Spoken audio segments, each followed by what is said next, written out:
Welcome to the Great Indoors. And today, once again, we're in Barcelona, Spain. Yes, this is MWC 2023, and what a week we are having. There are, nearly 100,000 people from across the industry and the world here to take part in, without any doubt, the biggest telecoms and technology show on the planet. Now, as you know, it's been quite a journey, and it still feels incredible to have finally crossed the Atlantic as the GSMA's official podcast sponsor for this unique event.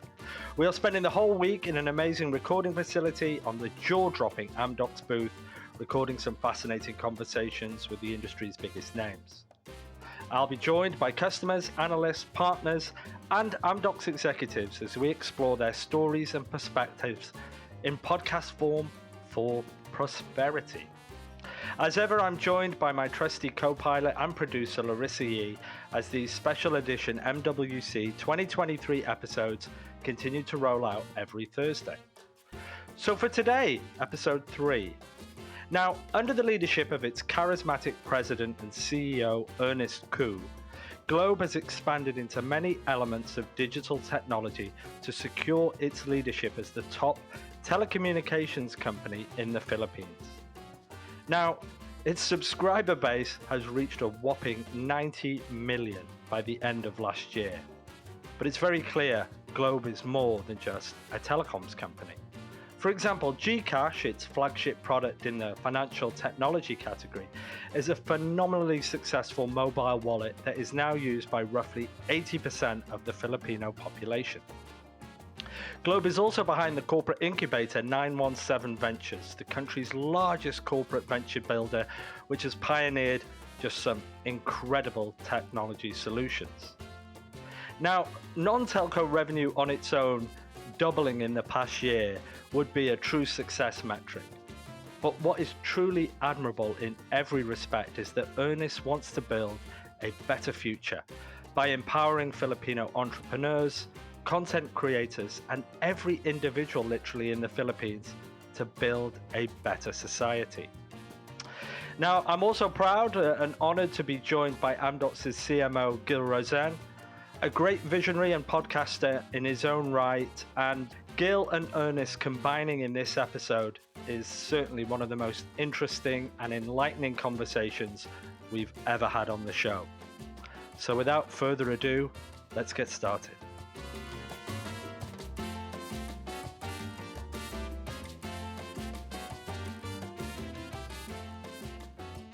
So we're still here, MWC 2023, on the Amdocs booth here in Hall 3. It's been a fantastic day so far, and I'm delighted and honored to welcome our next guest to the show.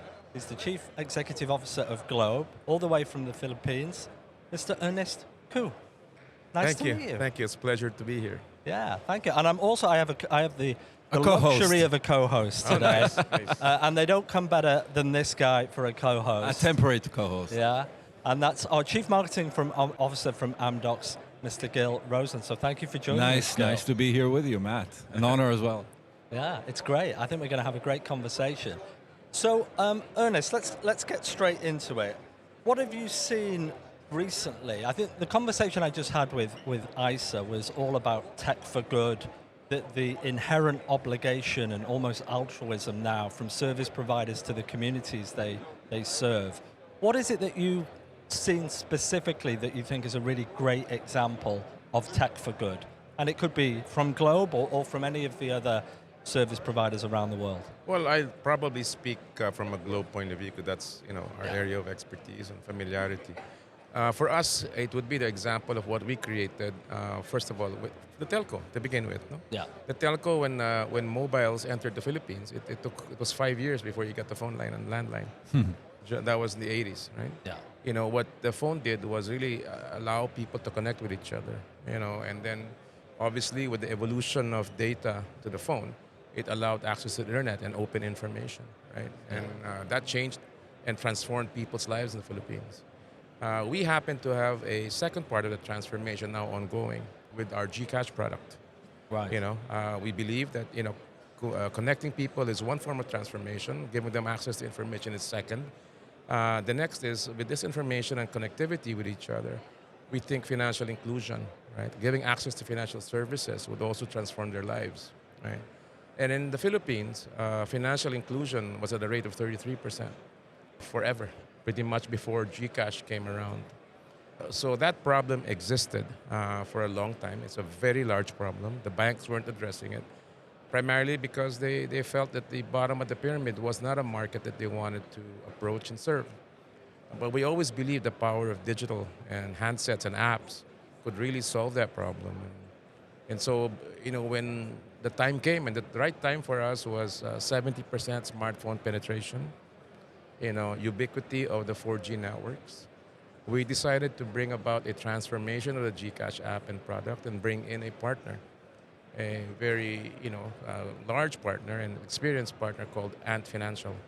If you're familiar with Alipay, Yes. in China, they're the developers, founders of Alipay, and we brought them in as a equity partner into our venture. Today, that's 6 years ago. We now have a financial inclusion for 8 out of 10 adult Filipinos. With services on GCash, 76 million accounts are on the platform. Last year, about 7 trillion pesos flowed through the platform. And on it, you can move money, send P2P. You can make digital payments. You can open a bank account. We're not a bank by any means, but we're an e-money issuer. But you can open a bank account with the Bank of the Philippine Islands, with CIMB Bank, with the third one, I believe, is a new digital bank, which is using us as the acquiring method. No? And you can borrow money because we've scored every one of those accounts using both fintech data and telco data combined. We are now on the 4th version of our score, and our lending business is growing very, very well. Last December, I believe we loaned out $80 million. Wow. In terms of very small micro loans. Micropayments, micro loans. Yeah, from anywhere from $50 all the way to $600, I believe is the highest. Okay. Single digit NPL. I'm very proud of that. Then most of all, that whole business is now profitable. Yeah. And recently, we expanded that now to enable Filipinos who travel abroad. Remember, they don't have credit cards. In the Philippines, there's 7 or 8 million credit cards and about 3.5 million unique holders of the cards.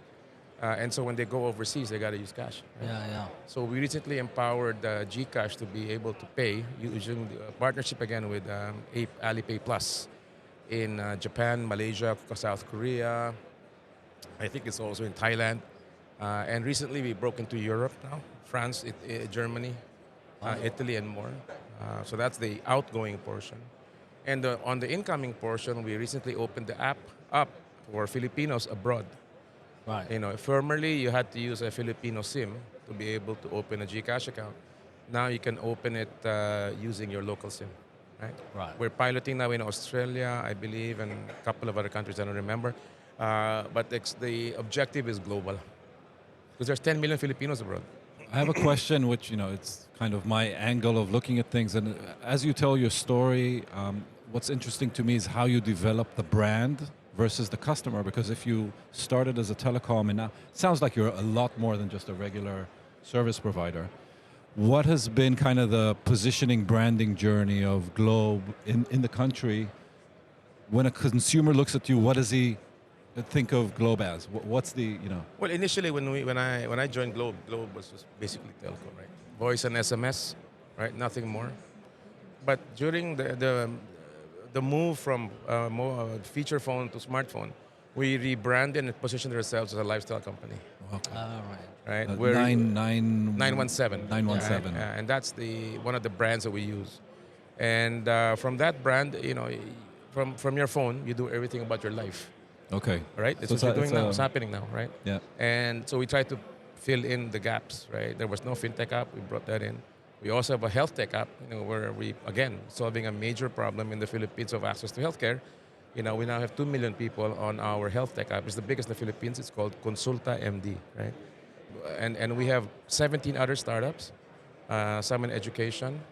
We have even a used car marketplace, real estate marketplace. We have a full entertainment company with broadcast, online, magazine production, live events production. Are they cross-feeding each other from a? Yes. So if I'm a customer of one, I'm basically, if I start, I never had a telecom relationship with Globe, and I started on Gcash, and then can Globe target me as a consumer? Yes, we can, because we share the data across the different companies, of course, with the proper privacy rules, because Yeah. Gcash is telco agnostic. Yes. Yeah, Okay. we actually happen to be the largest load distributor for our competitor as well. So it's kind of an interesting irony there. Yeah, yeah. So we've got a very good relationship with our competitor. Wow. Commercially, we compete with them on Yeah. one side. They are a customer of ours on the other side. Yeah. So that, I think, is very important, and that's the reason why you can grow the business, because we use the bigger companies help the smaller companies grow.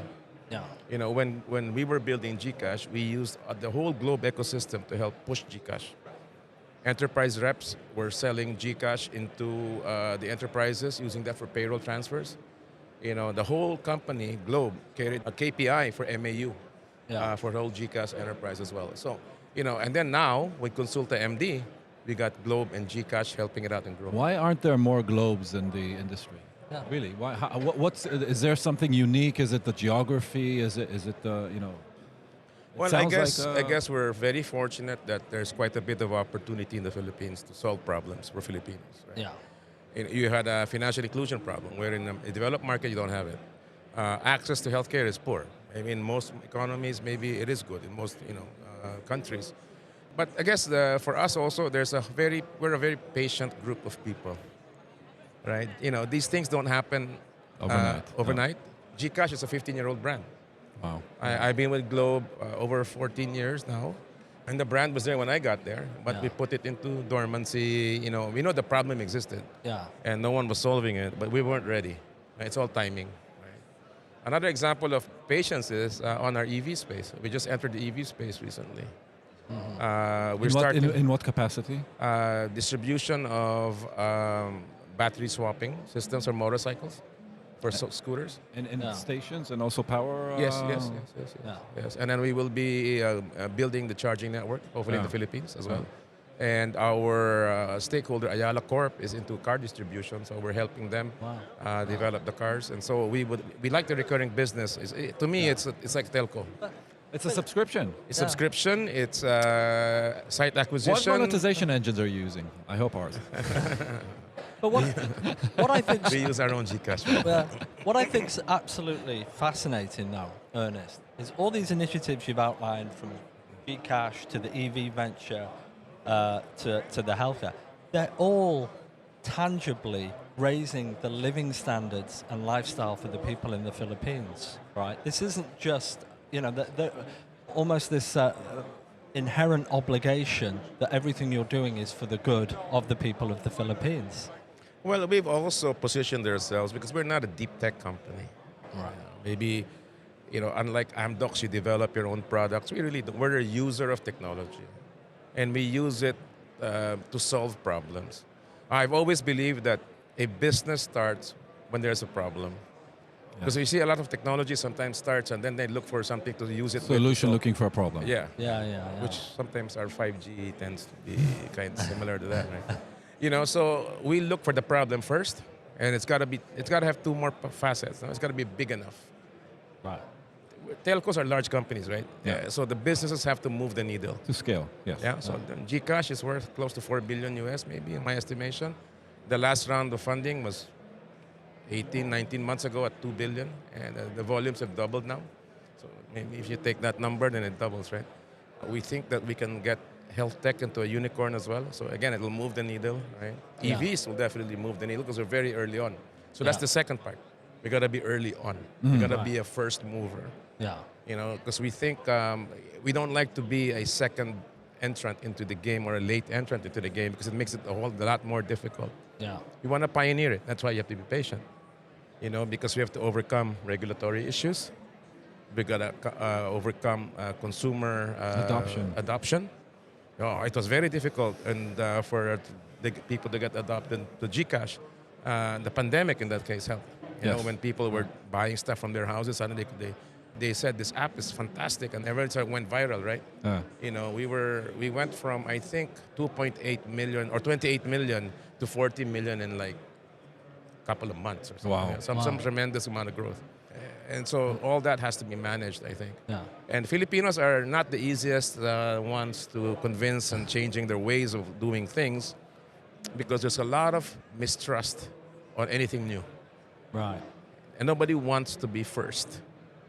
But you got to get them to the tipping point of mistrust to FOMO.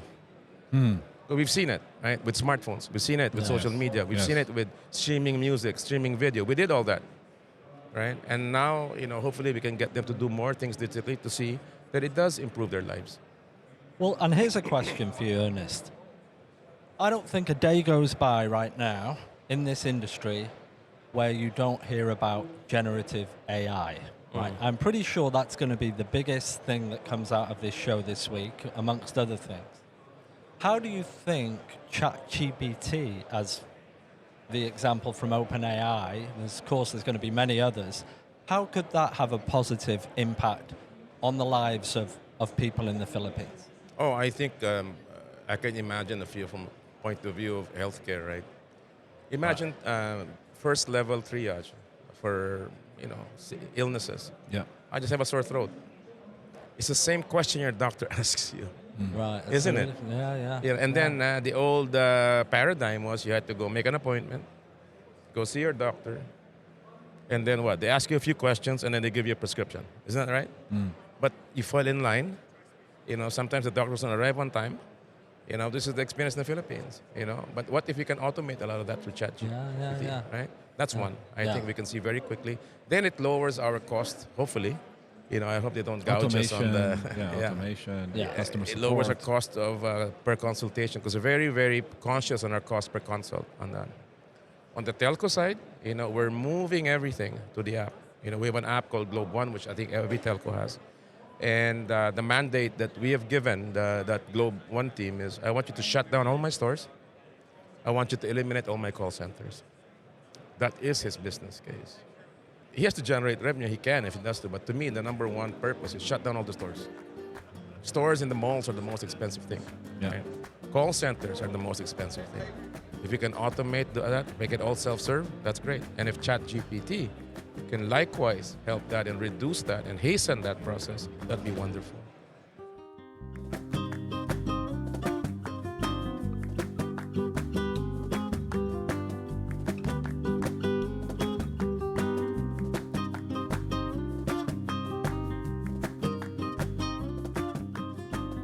So first of all, I share your your enthusiasm and potential.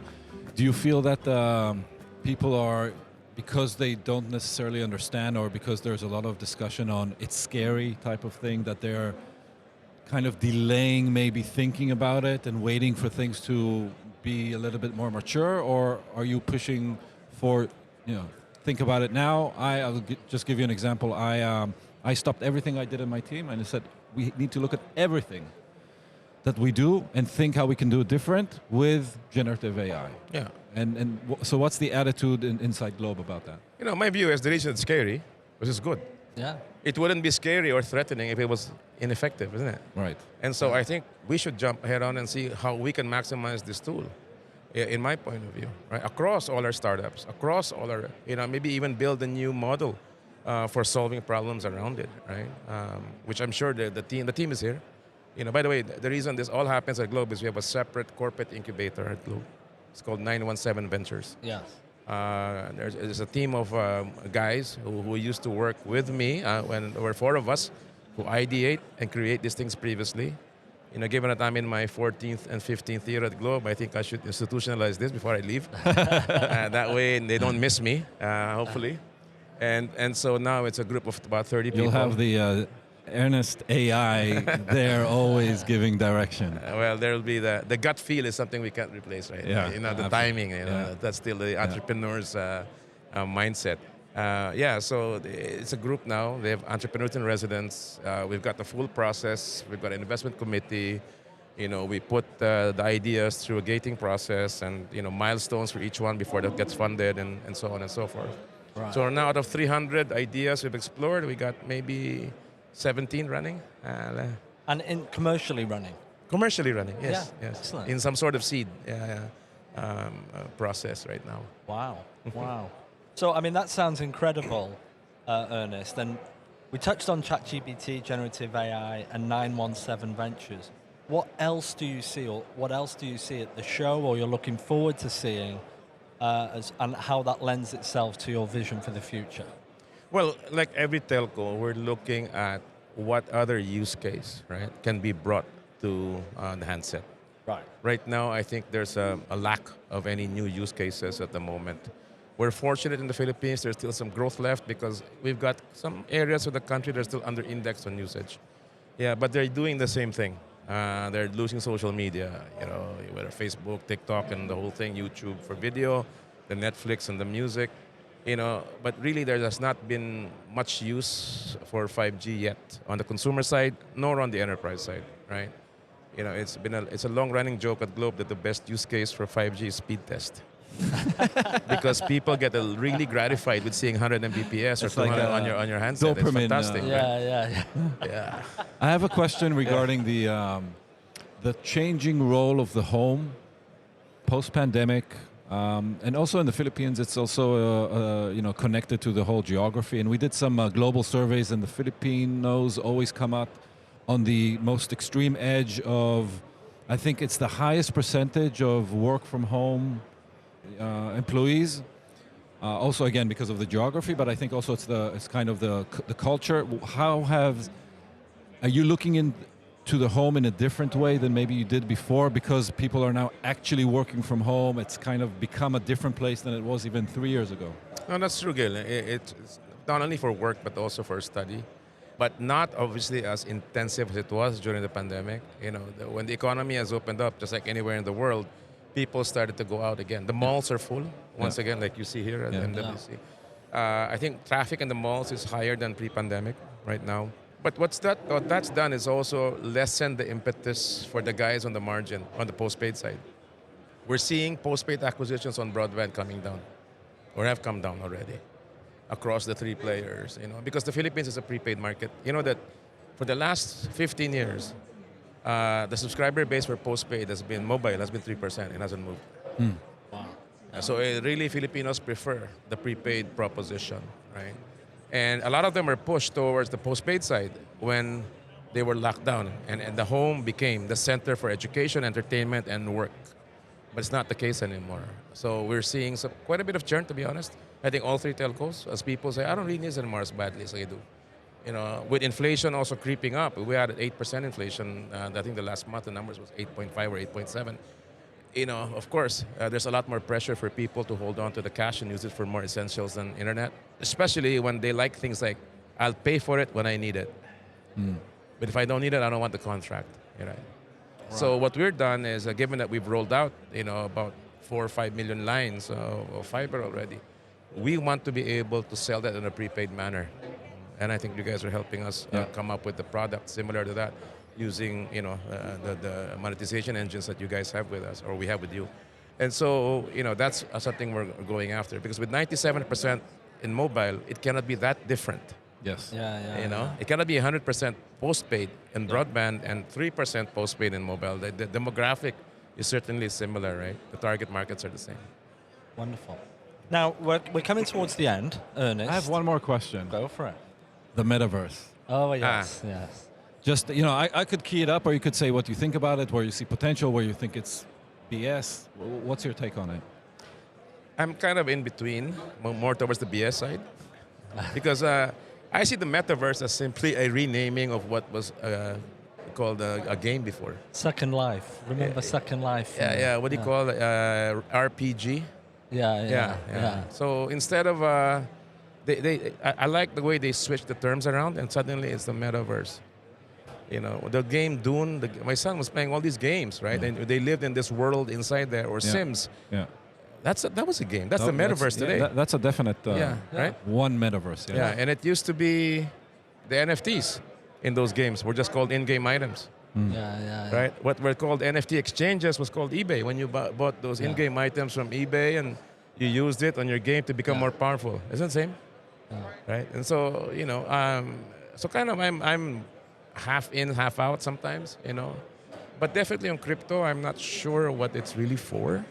I'm more of the Jamie Dimon kind of belief of the whole thing. Yeah. Especially after the FTX situation, the OneCoin situation, and all of these other things, because it's totally unregulated, right? Yeah, and yeah. it's just very, very difficult. Yeah. Of course, we're a believer in fiat. Our fintech app is all about fiat currency, although we do have crypto trading in there. But we're doing it for basically people who want to collect electronic art. Yeah.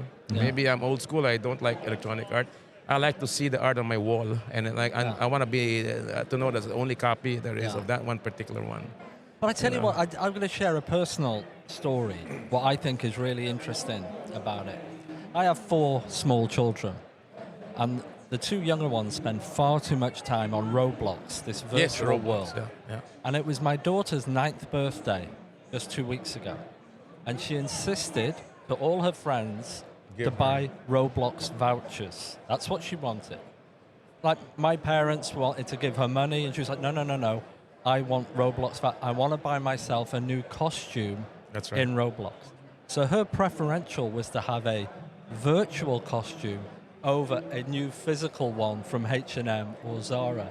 But that's that demographic, right? That's that demographic that is coming through with those kind of things hard-coded in them now. So I don't know if that'll make the metaverse adoption more prolific as we move Interestingly, forward. we're actually seeing the enterprise domain pick up on metaverse use cases more even than the consumer domain, like manufacturing and other areas where they are modeling things and what they call digital twins and training and education, which I think, I would love for my daughter, instead of sitting and reading a book about history, to be inside history and look around a world where she can interact with, which would be a metaverse of education, and experience a scene from the Bible, a scene from wherever in the Middle Ages or the Renaissance, and feel it in a way that I think in education you can today, and definitely. No, but this is exactly what I was saying, Gil. We were doing training for our stores and making them walk through a virtual store. But we didn't call it the metaverse. Yeah. We just called it a different form of online training. So it's the marketing issue. It's a marketing thing, I mean, we put our staff through it. They walk through, they encounter a customer, they interact, they press buttons. I mean, but we didn't call it the metaverse, and hopefully increase the valuation 10x. Just common language. Yeah, exactly. Well, look, we're coming to the end, Ernest. I've really enjoyed the conversation. Thank you for joining me, Gil. But we're going to finish with a quick fire round called TGI to go. Okay. I'm going to give you 2 possibilities, and you just tell me your preference. Okay. And this is purely so we can learn a little bit more about you, have some fun as well, just to close things out. And I'm going to ask the same questions to you as well. I'm in. Okay. I thought it was both of you. So we'll both answer. Ernest first, and then. Okay. TGI to go. Question number 1. As we're in Barcelona, Picasso or Gaudi? Picasso. Yeah. Have you been to the museum here? The Gaudi one. Yeah. But not the Picasso. Not the Picasso. I went to his house in oh, yeah. the one up north somewhere. Yeah. Right, nice. Definitely Picasso, Yeah, definitely. And have you been to the museum here? No, I haven't. No? No, not yet. Should check it out. Okay, question number 2. French or Italian cuisine? Italian. By far Italian, but it sounds like I'm copying it. this is how. But it's true. I have a home in Italy, so. No, I like PPV. That's pizza, pasta, vino. That's right. I agree with you, Gil. 100%. Okay, question number 3. And we can test this out at the Amdocs party later on this week. Singing or dancing? Dancing for sure. Yeah. I'm probably the only Filipino who can sing. If there's one thing in the world that I'm extremely bad at, is singing. So definitely dancing. Okay. Yeah. Question number 4. Phuket or Bali? Phuket, Thailand, as a travel destination. What is it? Phuket or Bali? Okay. Yeah. I would say Bali. I think we could have chosen more contrasting places like Phuket or Anchorage. Anchorage. I like Phuket for sure. I like the vibe of Bali more than Phuket, Yeah. But I like Boracay, Philippines, much better. Okay. Final question. Facebook or Instagram? Instagram. Yeah. Do you post to Instagram? I used to, not anymore. Okay. I have someone manage both my accounts on Facebook and But Instagram. do you use TikTok as well, Ernest? No, I don't. No? No. For me, it's definitely. I'm on Instagram. I post. I do stories. The whole thing. Yeah. Facebook, I stopped using 5 years ago, and recently I had a birthday. And the most amazing thing, I haven't deleted it, of course. Facebook, like, bumped up my birthday, the last birthday post I did from 2018, and I started getting birthday congratulations on a post 5 years old. But it would have put your age 5 years back. That's good. Yeah, There yeah, you go. yeah. There you go. So, Ernest, thank you very much for Thank you. joining. Thank you, Pleasure. Gil. Any final comments just for our listeners before we close out today? But just watch out for us and what we're doing at Globe. My hope is that many more telcos will emulate what we're doing. We look for avenues of growth other than just the basic data that we're selling today, the connectivity that we're selling today. It's really not that difficult if you keep an open mind and put a lot of patience into what we're doing. There's no shortcuts to doing things. Right. Okay. Well, thank you very much. Great closing comments. It's been an honor to have you on the podcast. Absolutely. It really has. Pleasure. We could have spoken for hours. It's really easy to do so, but thank you very much, Ernest. You're Thank you, welcome. Ernest. Great.